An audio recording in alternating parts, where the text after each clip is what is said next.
So the first supplementary question will then be asked by the Honourable Malema. Thank you very much, Deputy Speaker. I can see those guys who are working on your eyes are doing a good job because there is some improvement. President, it is leadership to admit when you have made a mistake. You can't come here and say you never promised the people of Alexander 1 million houses. You said so. You said you are going to build 1 million houses for the people of Alexander. And knowing you being a legally trained person, like you said, you are not an illiterate who just speaks without knowing what he's speaking about. And being a president, before you take a stage, your back office would have given you the necessary information which is relevant to this place where you are. So it is important that today you admit that you made a mistake because those people are dying.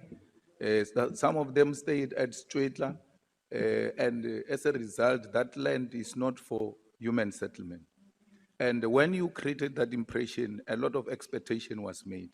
We're dealing with human beings here who've got feelings.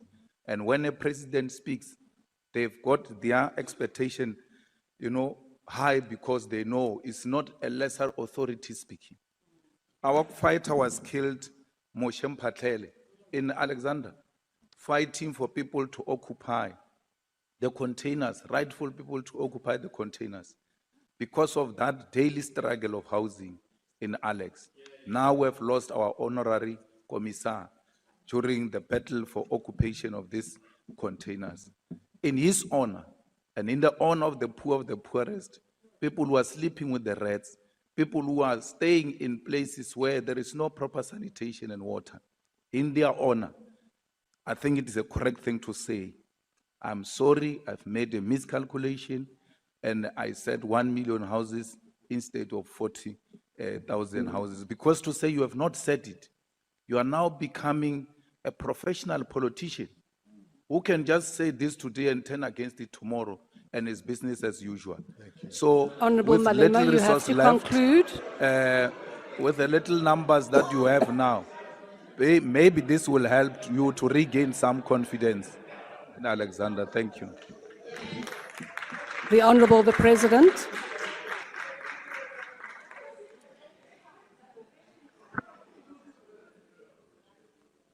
Mushavi, let me start by extending my condolences for the passing of Mphatlele. I had wanted to call you, but I then got distracted by a whole number of things.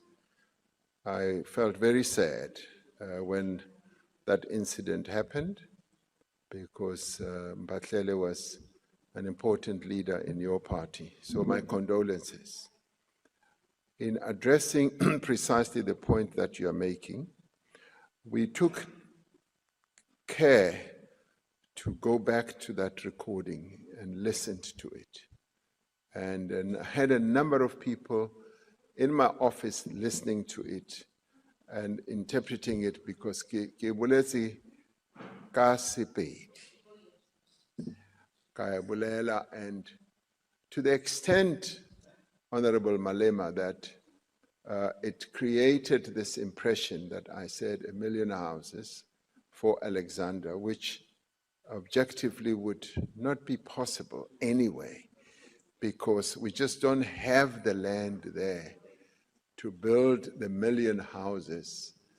And to the extent that it created that impression, yes, I will say I apologize for having made people believe that I meant for Alexander. What I really meant was, yes, we would want to build 1 million houses for the whole country. And as it turned out, of course, we never really reached even that target because of a whole number of issues. We succeeded in building, during the MTSF, we succeeded in building 240,000 houses, which is way below what we had wanted. And there are many reasons around the country why we have not been able to reach our targets. And these are things that we do need to correct, because in some cases there's been underspending. Money has been laid out and the entities that are supposed to build those houses often do not do so, and the money is returned. And the issue of Alexandra is quite complex and has been so for years.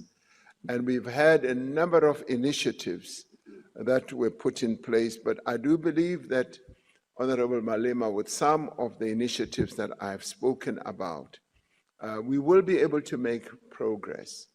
The living conditions of our people in Alexandra are really, truly appalling. And I should say that it's not only Alexandra, it is in a number of informal settlements, which one sees as one goes around to visit our people.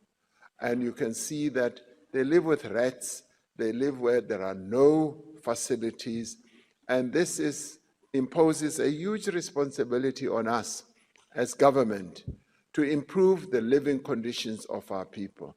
This is precisely what we are committed to doing as the 7th administration, and we will work day in and day out to make sure that we give our people living conditions that are conducive to the living of human beings. So we will be focusing on that, but thank you very much for having raised the issue of the living conditions of the people of Alexandra. I take it seriously, and I'm glad that you also take it seriously.